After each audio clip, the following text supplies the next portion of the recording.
Hello. Hello, guys. Good evening. This is Gina, and I am coming to you guys live from my back deck. So I hope that you have an opportunity. You get to join me here. I'm going to try to pull up the live on my phone just so I am hopefully able to respond a little bit to your comments this evening.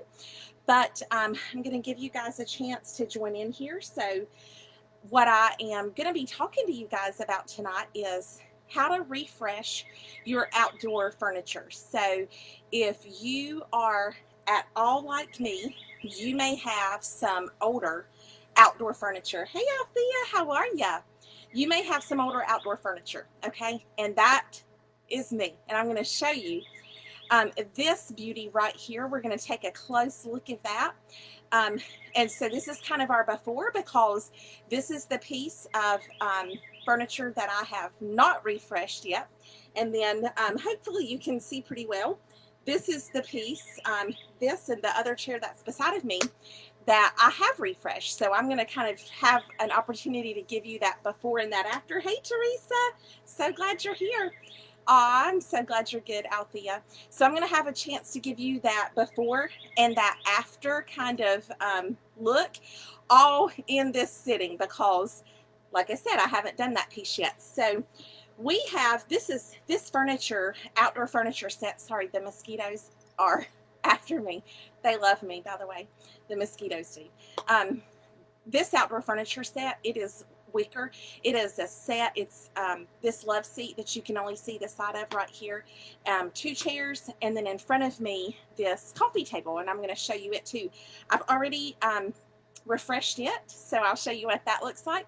We have had this set for, I'm going to say, at least 12 years, maybe even longer. Okay, we've had it forever, y'all, and it has been outside, as outdoor furniture goes, right? It's outside, so we've had it outside. It has been in the snow, it's been in the rain, it's been in the baking heat of the summer like we're in right now.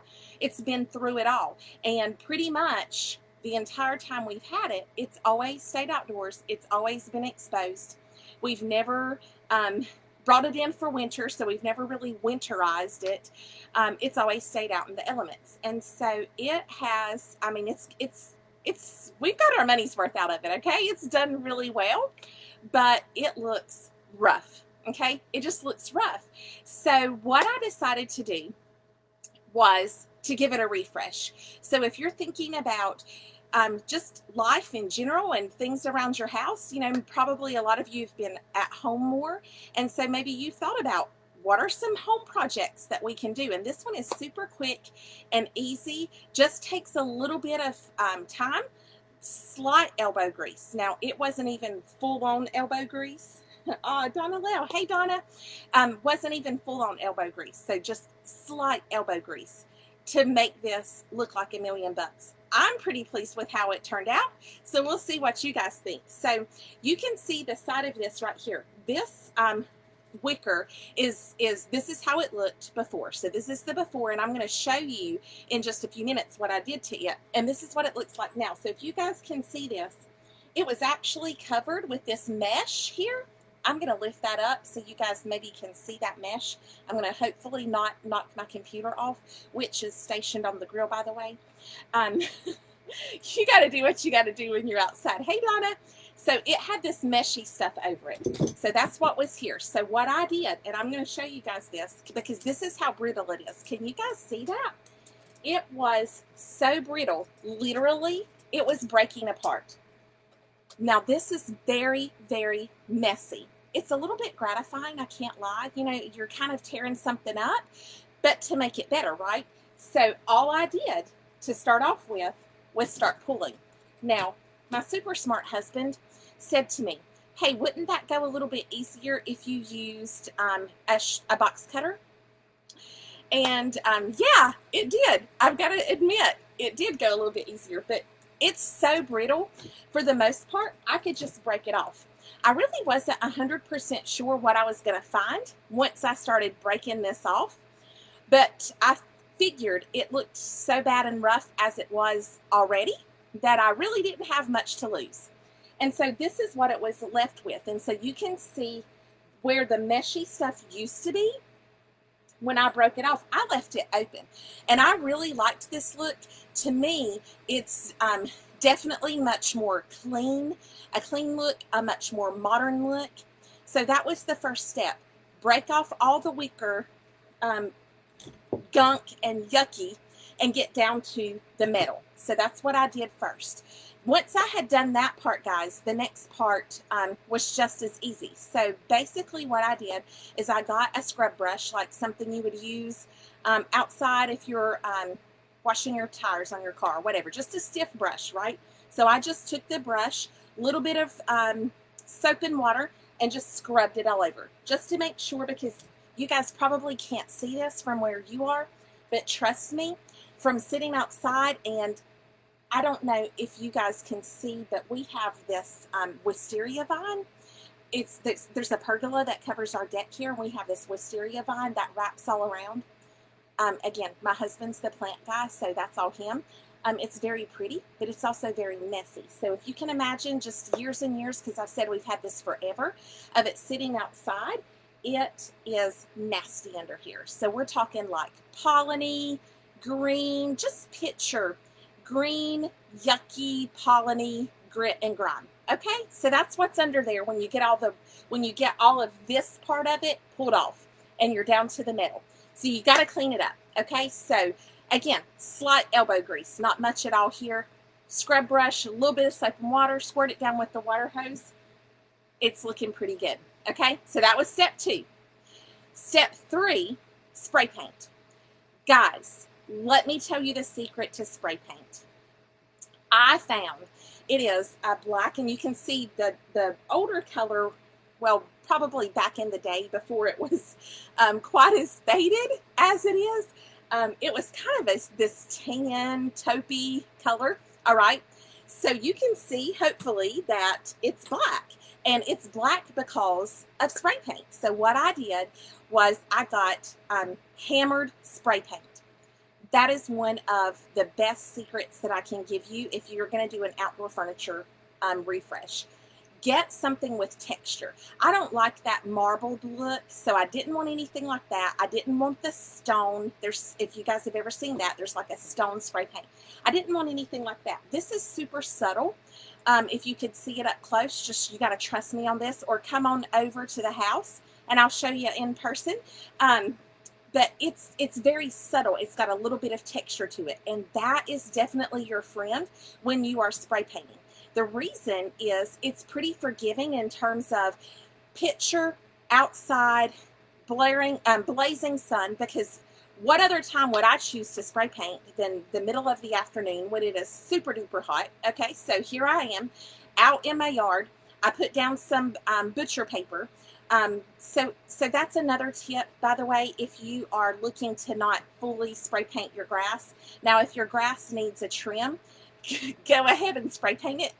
Then whenever you mow, it'll cut it right off. But I spread out some brown paper like we use in the studio on the ground, put the furniture on top of that once it had been, cleaned up, and then was ready to spray paint. Just take it in an area, I'm completely surrounded by woods, almost completely surrounded by woods here. So I've got plenty of space to go over to the edge of the yard and spray paint. So that was super easy for me. So that's another great tip, though, is to put down some paper. You definitely want to spray paint outdoors if possible, because it is, if you've never spray painted before, it is smelly and messy, and you want that to be in a very well ventilated area. But back to the hammered spray paint. So the hammered spray paint has just enough texture that if you miss spots, now I did do 2 coats, okay, but if you miss spots, if you get a little streaky, the little bit of texture that's in the hammered spray paint will be your friend, okay? It helps a lot, because that streakiness, that just imperfection, if you're not a professional spray painter, that imperfection that you're going to get when you try to spray paint, you can't really tell it because it's got that slight texture of the hammered look. So this is really matte type of finish. But when you're choosing your spray paint, make sure that you choose something that, if you're going to be using it outdoors like me, that it is an outdoor rated spray paint. So, third step. That was a lot of talk about spray paint, but the third step was I spray painted it all black. And I love how it looks. Now, here is the part that was a little bit tricky, and I'll show you that. I didn't tie this cushion down. By the way, if you are looking for outdoor furniture cushions, the end of summer is the perfect time to shop for those, because people, all the stores are starting to put those on clearance. So you can definitely find, you know, some really nice cushions. I loved the bright colors in these. Thought these were pretty, so I picked these up, because if you saw my photo from the before, you know, they also looked pretty rough. They've been out in the weather. We didn't winterize those and bring those cushions in, so they looked pretty rough. And so getting new cushions is the other thing that you can do to update and refresh your outdoor furniture. So great time to buy, again, because many places have those starting to mark down for that end of summer clearance. But what happened, because I'm so excited, right? I'm peeling off all this wicker, just like you saw here. I'm peeling it, getting it all torn off. And then I realized the backs of these were also made out of wicker. So in order to be able to put a cushion in it and lean back and enjoy it, right, I needed something to give support for the back. So I'm going to show you guys what I did. I tried a couple of different things, and we just happened to have some older rope. I don't even know what we had used it for, but it was not the prettiest color, but it's all hidden. So I really didn't care, since it was already at my house and I could use it. So what I did, and I'm going to take this cushion off. I didn't tie this one on so I could show you guys. Oh, can y'all see that? Let me know if you can see that, guys. I'll try my best to make that where you can see it. This is very crude and rudimentary. I am certainly not a furniture designer, but what I did is I took that rope, I tied it on. Actually, my oldest son, Avery, did some kind of fancy slip knot thing, so it would not slide down.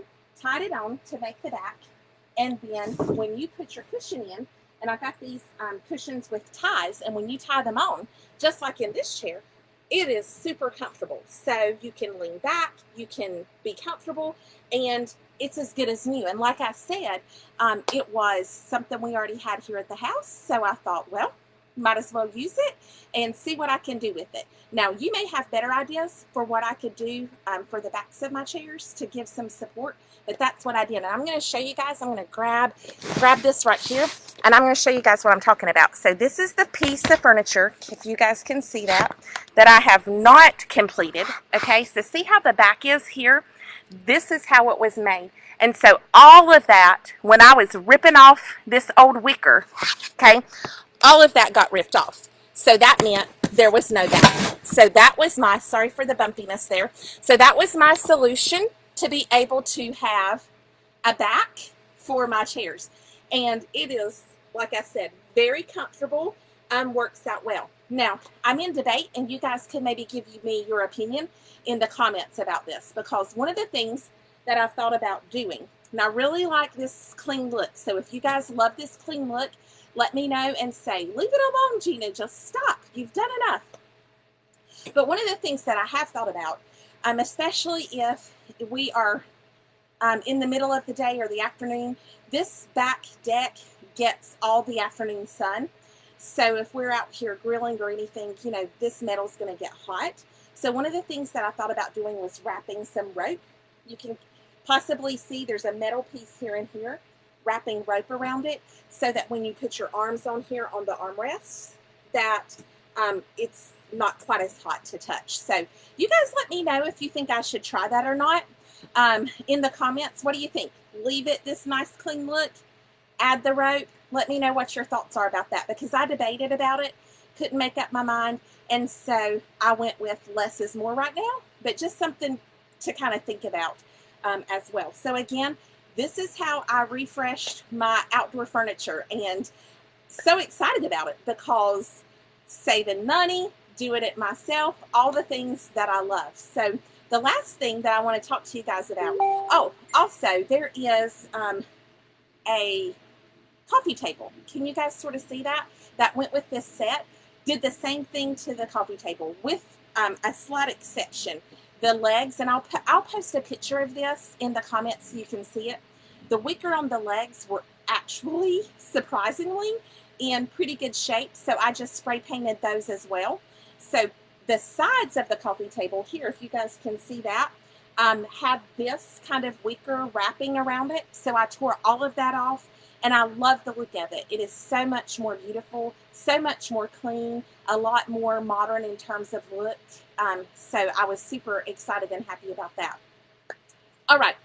So you guys, let me know what you think about my outdoor furniture refresh. I hope that you enjoyed some of those tips and things that I learned along the way in the process of doing that. But there is one other thing that I want to share with you guys, and I don't know if you've noticed, in front of me, I have this tray. I'm going to try to tilt it a little bit. Can you guys see that?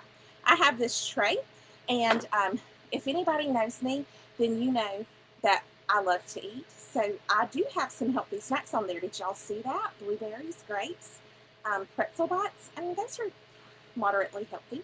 But what I really want to talk to you guys, I showed you guys this tray when I did the wine barrel table that we made. But what I want to talk to you guys about is FLAMINGLE. Okay, so I put a few things out here tonight to get us in the spirit of flamingling together. So if you have seen my earlier post from this week, I talked about we're having a flamingle girls' night out. Flamingle all the way, I'm calling it. And so in honor of that and to share that fun, I found this super cute. Can you guys see how cute that is? Little flamingo pineapple. Look at the little flamingo on there. Cup. And so I couldn't resist it to talk about FLAMINGLE. And then also behind me, you can see one of our new designs for the summer. Beautiful chevron pattern. You may have seen how much I already love chevron because I did that in Sophia's room as well.